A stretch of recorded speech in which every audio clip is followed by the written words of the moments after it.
Hello, नमस्ते दोस्तों। अन्नोद academy में आपका स्वागत है। हमने दोस्तों अपनी पिछली क्लास में जनपद और महाजनपद का उदय किस प्रकार हुआ उसके बारे में बात की थी। यदि आपने पहले की वीडियो नहीं देखी है तो देख लीजिए, मैंने प्लेलिस्ट का लिंक डिस्क्रिप्शन में दे दिया है। दोस्तों, महाजनपद एक ऐसा शब्द है जो हमारे पूर्वजों के समय से इस्तेमाल होता आया है। सोचिए कि कुछ हजारों साल पहले जब भारत के बड़े बड़े राज्यों और शासनिक व्यवस्थाओं की जगह छोटे छोटे प्रदेश थे, हर प्रदेश को महाजनपद कहते थे। प्रत्येक महाजनपद में अपना नेता होता था जिसे जनपद राजा भी कहा जाता था। इन महाजनपदों में अलग अलग लोग रहते थे और उनका अपना अलग अलग जीवन था। अब ये दोस्तों छोटे छोटे राज्य या महाजनपद कैसे संचालित हुआ करते थे। हर महाजनपद के पास अपना राजा होता था जो अपने लोगों के लिए फैसला लेते थे। ठीक वैसे ही जैसे आपके घर में आपके पेरेंट्स छोटे से बड़े फैसले लिया करते हैं।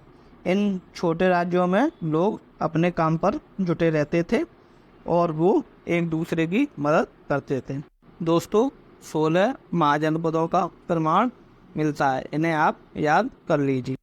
इन महाजनपदों से एग्जाम में यही क्वेश्चन बनते हैं कि ये वर्तमान में कहाँ स्थित हैं और इनकी राजधानी और या इन महाजनपदों की कोई प्रमुख विशेषता उनके बारे में पूछ लेते हैं। इन सभी महाजनपदों को हम एक एक करके पढ़ेंगे। काशी, जिसे हम वर्तमान में बनारस कहते हैं, इसकी राजधानी वाराणसी थी। यहाँ का सर्वाधिक शक्तिशाली शासक ब्रह्मदत्त था और प्रारंभ में यही सबसे शक्तिशाली महाजनपद भी हुआ करता था। इसका अधिकार कौशल व अंग पर भी था, परंतु बाद में कौशल की शक्ति के आगे इसने आत्मसमर्पण कर दिया था। अथर्ववेद में काशी के निवासियों का सर्वप्रथम जिक्र मिलता है। काशी के बाद कौशल महाजनपद के बारे में पढ़ते हैं। वर्तमान में जो अवध का क्षेत्र है वो इसी के अंतर्गत आता था। इसकी राजधानी श्रावस्ती थी। शाक्यों का कपिलवस्तु गणराज्य, कुशावती नगर और साकेत, जिसे अयोध्या भी कहते हैं, कौशल महाजनपद के ही अंतर्गत आते थे। प्राचीन काल में अंग महाजनपद 16 महाजनपदों में से एक था। आधुनिक पूर्वी बिहार है जो वो अंग देश का हिस्सा है।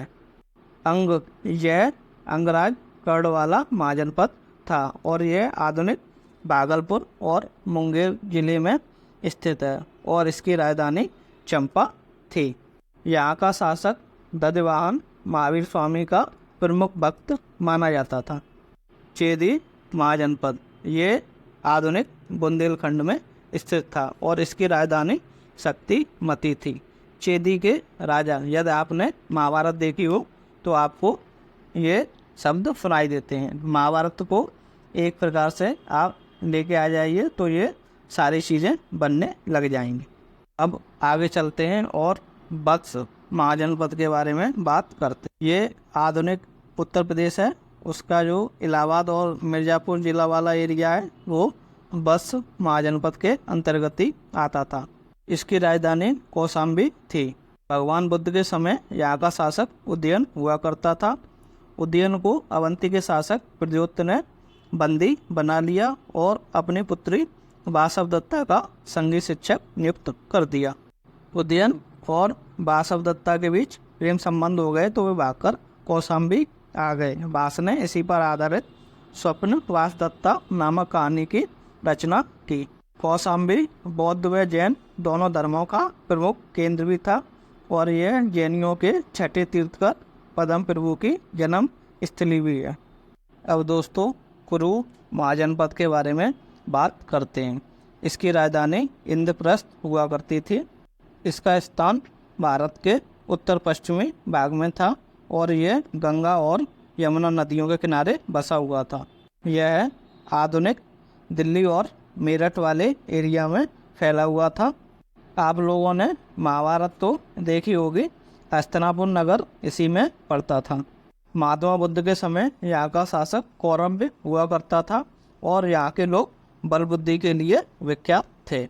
अब हम नेक्स्ट महाजनपद पांचाल की तरफ चलते हैं। यह आधुनिक रोहिलखंड वाला एरिया है जो बरेली, बदायूं और फर्रुखाबाद के क्षेत्र में फैला हुआ था। पांचाल महाजनपद को दो भागों में विभाजित किया गया था, उत्तरी पांचाल और दक्षिणी पांचाल। उत्तरी पांचाल की राजधानी अयछत्र थी और दक्षिणी पांचाल की राजधानी काम्पिल थी।